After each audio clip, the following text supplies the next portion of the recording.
Hello students, I am Professor Jadhav PL. Today we are dealing with the deep foundation and its types. So what is a deep foundation? A foundation is a deep if its depth is much greater than its width, then it is called as a deep foundation. When the depth of foundation is more than its width, ज्यावेळेस फाउंडेशनची depth ही त्याच्या विड्थपेक्षा खूप जास्त असते तर त्यावेळेस त्या फाउंडेशनला आपण deep foundation म्हणतो. It can also be defined as if the depth of foundation is more than 2 meter, then it is called as a deep foundation. ज्यावेळेस फाउंडेशनची डेप्थ ही त्याच्या विड्थपेक्षा जास्त असते, म्हणजे ज्यावेळेस फाउंडेशनची डेप्थ ही 2 मीटरपेक्षा जास्त असते त्यावेळेस आपण डीप फाउंडेशन म्हणतो. बरं, हे कधी आपण कधी यूज करतो, कधी प्रेफर करतो आपण डीप फाउंडेशन कधी यूज करतो? If the start of the good bearing capacity is not available near the ground and the foundation of the structure has to be taken deep to ensure the stability and the durability of the structure, and where the shallow foundation cannot be used. Under all such cases deep foundation is used. आपण deep foundation त्यावेळेस provide करतो ज्यावेळेस shallow डेप्थला सॉइलची जी bearing capacity असते ती चांगली नसते, ती good नसते किंवा वीक असते सॉइलची बेअरिंग कॅपॅसिटी, किंवा ज्यावेळेस आपल्याला स्ट्रक्चर खूप डीप घेऊन जावं लागतं तर त्या केसेसमध्ये आपण डीप फाउंडेशन प्रिफर करतो. त्या केसेसमध्ये आपण शॅलो फाउंडेशन नाही यूज करू शकत, कारण की सॉईल केपेबल नसतं लोड कॅरी करण्यासाठी.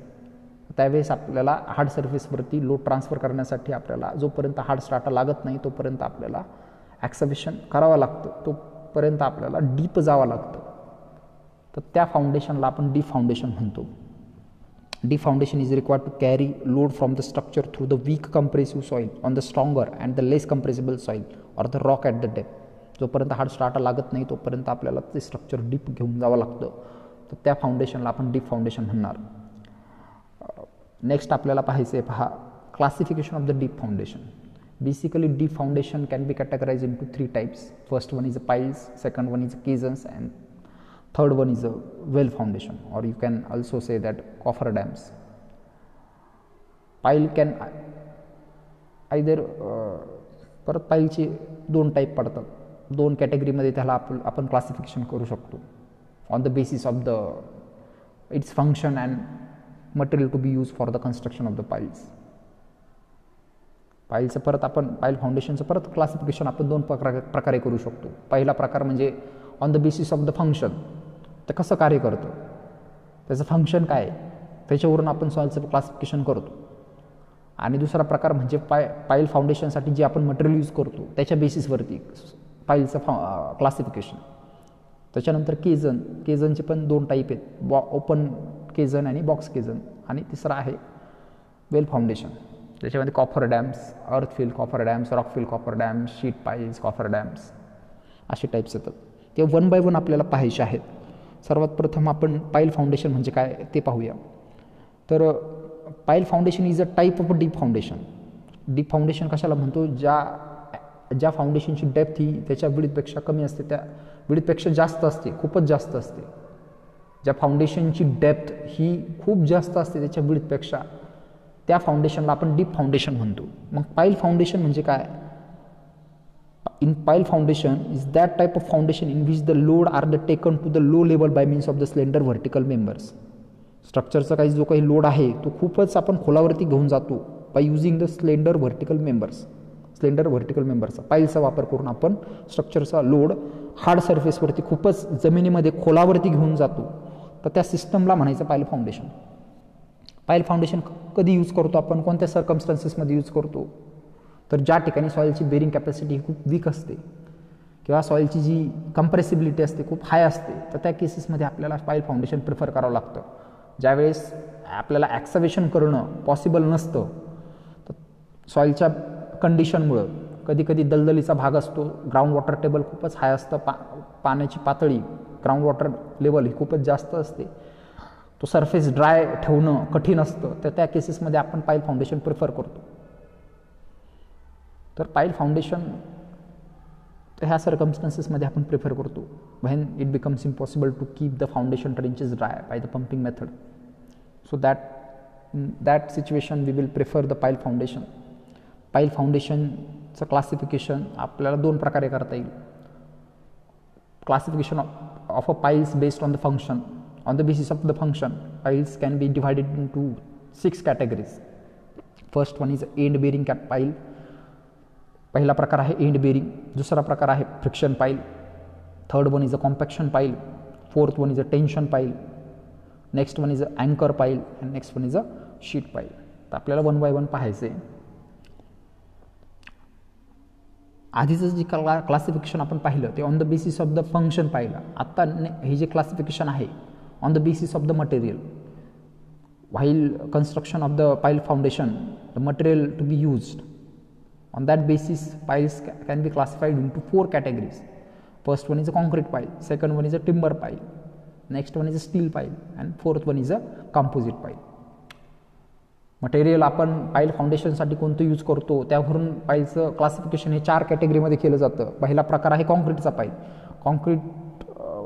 कॉन्क्रीट जर आपण यूज करणार असू त्या पाईल फाउंडेशनसाठी तर त्या पाईलला कॉन्क्रीट पाईल म्हणायचं. टिंबर जर यूज करणार असेल तर टिंबर पाईल म्हणायचं. स्टील जर यूज करणार असू, स्टीलचा सेक्शन जर आपण ॲज अ पाईल म्हणून यूज करणार असू तर त्याला आपण स्टील पाईल म्हणतो.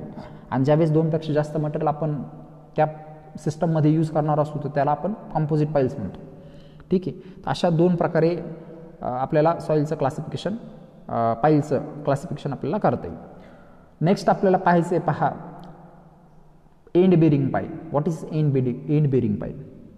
When the pile transfer the load of the building through the soft soil strata to the suitable bearing stratum at the greater depth, then it is called as a bearing pile.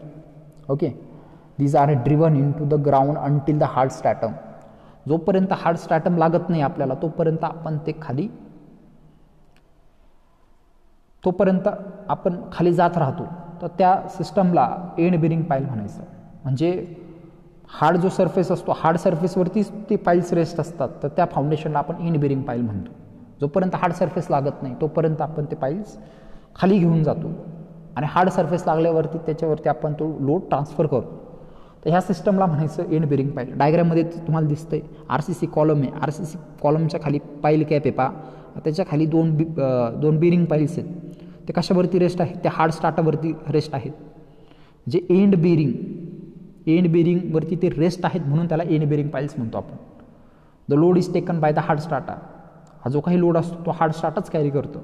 Hard strata is essentially required. त्या केसेसमध्ये आपल्याला hard strata लागतो. जोपर्यंत hard strata लागत नाही तोपर्यंत आपल्याला ते डीप घेऊन जावं लागतं. It is use to transfer the load through the water or the soft soil.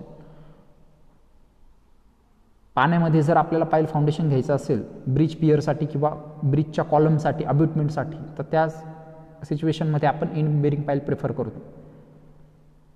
मध्ये काय आहे याला महत्त्व नाही आहे. मध्ये पाणी असेल सॉफ्ट सॉईल असेल एंडला काय आहे ते महत्त्वाचं आहे. याच्यामध्ये एंडला हार्ड सरफेस पाहिजे. हार्ड सरफेसवरती आपल्याला लोड ट्रान्सफर करायचा आहे. तर हा झाला एंड बेरिंग पाईल. नेक्स्ट टाईप ऑफ पाईल इज अ फ्रिक्शन पाईल. When the piles transfer the load only by means of the skin resistance without any end bearing, then the piles are called as a friction pile. When the soil is soft, ज्यावेळेस soil soft असतं to a considerable depth, the pile which is required to be driven is called as a friction pile. ज्यावेळेस soil soft असतं त्यावेळेस hard strata आपल्याला भेटत नाही. जे काही लोड ट्रान्सफरचं जे काही मेकॅनिझम आहे ते स्किन रेजिस्टन्समुळेच होतं किंवा स्किन रेजिस्टन्स थ्रू आपण लोड ट्रान्सफर करतो सॉईलवरती. तर त्या पाईलला फ्रिक्शन पाईल म्हणायचं. When the pile transfer the load only by means of the skin resistance without any end bearing then the pile are called as a friction pile. Load is taken by means of the friction develop. जो काही load carry करतो तो friction through carry करत असतो soil. जे काही friction create होतं पाईलमध्ये आणि सराउंडिंग सॉईलमध्ये तर त्या सिस्टमला आपण पाईल फ्रिक्शन पाईल म्हणतो. हार्ड स्ट्राटा याच्यामध्ये हार्ड स्ट्राटाची गरज नाही. ज्या सिच्युएशनमध्ये हार्ड स्ट्राटा लागत नाही त्या केसेसमध्ये आपण जो काही लोड ट्रान्सफर करतो तो स्किन रेजिस्टन्स थ्रू सॉईलमध्ये ट्रान्सफर करतो. It is use to transfer the load through the depth of friction. Okay. Next one is a compaction pile. Compaction piles are used for the compaction of the earth. Compaction pile are use for the compaction of the earth. To increase the bearing capacity. सॉईलची bearing capacity increase करायची जर असेल तर त्या केसेसमध्ये आपण compaction पाईल हे ग्राउंडमध्ये त्याचं इन्सर्शन आपण ग्राउंडमध्ये करत असतो जेणेकरून सॉईल कॉम्पॅक्ट होतं. ठीक आहे. तर compaction piles are not structural or do not carry any load. Compaction pile जे असतात ते आपण कुठल्याही प्रकारच्या स्ट्रक्चरसाठी किंवा स्ट्रक्चरल मेंबर म्हणून आपण ते ड्रिव्हन करत नाही ग्राउंडमध्ये. ठीक आहे. फक्त सॉईलची बेरिंग कॅपॅसिटी, कारण की पाईल ग्राउंडमध्ये इन्सर्ट केल्यानंतर त्याचं जे व्हॉल्यूम असतं ते थोडंसं म्हणजे जे पार्टिकल्स असतात सॉईलची ती खूप जवळजवळ येत असतात. त्याच्यामुळे सॉईल हे डेन्स होत चालतं आणि सॉईलची बेरिंग कॅपॅसिटी ही इन्क्रीज होत चालते. ती सॉईलची बेरिंग कॅपॅसिटी जर इम्प्रूव्ह करायचं जर असेल तर आपण कॉम्पॅक्शन पाईल घेत असतो. ओके. तर त्यासाठी आपण टिंबरचा वापर करतो. In certain cases this materials are taken out slowly and fill by the granular materials. Compaction piles remove केल्यानंतर ते आपण ग्रॅन्युलर मटेरियल फिल करतो. इथे एक लक्षात मी काय सांगतो इथे, ज्यावेळेस आपण पाईल्स इन्सर्ट करतो ग्राउंडमध्ये त्याच्या सराउंडिंगचं जे काही सॉईल पार्टिकल्स असतात त्याच्यामधले जे वॉइड्स असतात ते काय होतात, रिमूव्ह होत चालतात आणि ते खूप डेन्स होत चालतं. ते डेन्स झाल्यानंतर जे काही पाईल्स असतात ते आपण रिमूव्ह करून घेतो आणि ते ग्रॅन्युलर मटेरियल आपण फिल करतो जेणेकरून सॉईलची जी बेरिंग कॅपॅसिटी असते ती इम्प्रूव्ह होते. तर त्यासाठी आपण कॉम्पॅक्शन पाईल्सचा आपण वापर करतो. Next one is a tension piles. Okay. Tension piles are the holding the structure in the place against the uplift hydraulic pressure or other overturning moment.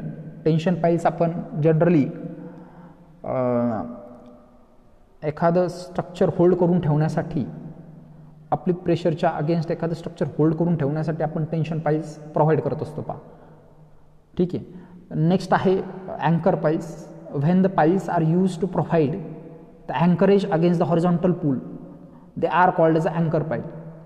When the piles are used to provide the anchorage, ज्यावेळेस आपण piles as a anchorage म्हणून आपण उपयोग करत असतो तर त्यावेळेस त्या पाईल्सला आपण अँकर पाईल्स म्हणणार. नेक्स्ट आहे pass sheet piles. These are use to retain the soil which is liable to escape the laterally when the subjected to pressure. ज्यावेळेस मटेरियलचं हॉरिझॉन्टल लॅटरल मुवमेंट होत असते त्याची लॅटरल मुवमेंट होऊ नये, मटेरियल लॅटरली एस्केप होऊ नये यासाठी आपण शीट पाईल्स प्रोव्हाइड करतो. ठीक आहे. नेक्स्ट आहे पहा डिफरन्स बिटवीन एंड बेरिंग पाईल अँड द फ्रिक्शन पाईल. तर एंड बेरिंग पाईल आणि फ्रिक्शन पाईल मधला जो डिफरन्स आहे तो आपल्याला पाहायचा आहे. तर जसं मी तुम्हाला सुरुवातीला सांगितलं, when the piles are transfer the load of the building through the soft soil. When the pile transfer the load of the building through the soft soil strata to the suitable bearing stratum at the greater depth, then it is called as a bearing pile. पहिल्या पॉईंटमध्ये definition लिहायची. ठीक आहे. Friction पाईलची definition काय, when the pile transfer the load only by means of the skin resistance without any end bearing, then it is called as a friction pile. In end bearing pile the load is taken by the hard strata. In end bearing pile load कोण carry करतं, hard strata carry करतं. आणि friction पाईलमध्ये load कोण carry करतं, जे काही friction create होतं पाईलमध्ये आणि सराउंडिंग ग्राउंडमध्ये जे काही फ्रिक्शन क्रिएट होतं तर ते फ्रिक्शन तो लोड कॅरी करत असतो. तर एंड बेरिंगसाठी हार्ड स्ट्राटा अव्हायलेबल म्हणजे रिक्वायर आहे, त्याची रिक्वायर आहे बा, इसेन्शियल रिक्वायरमेंट आहे. तसं फ्रिक्शन पाईलमध्ये आपल्याला काही गरज नसते हार्ड स्ट्राटाची. ठीक आहे. जे काही लोड ट्रान्सफर करतो आपण ते स्किन रेजिस्टन्स थ्रू आपण ते ट्रान्सफर करतो. ठीक आहे. तर अशा पद्धतीने हा लेक्चर कंप्लीट झाला आपला. पुढचा जो टॉपिक आहे तो आपण पुढच्या लेक्चरमध्ये कव्हर करू. थँक्यू.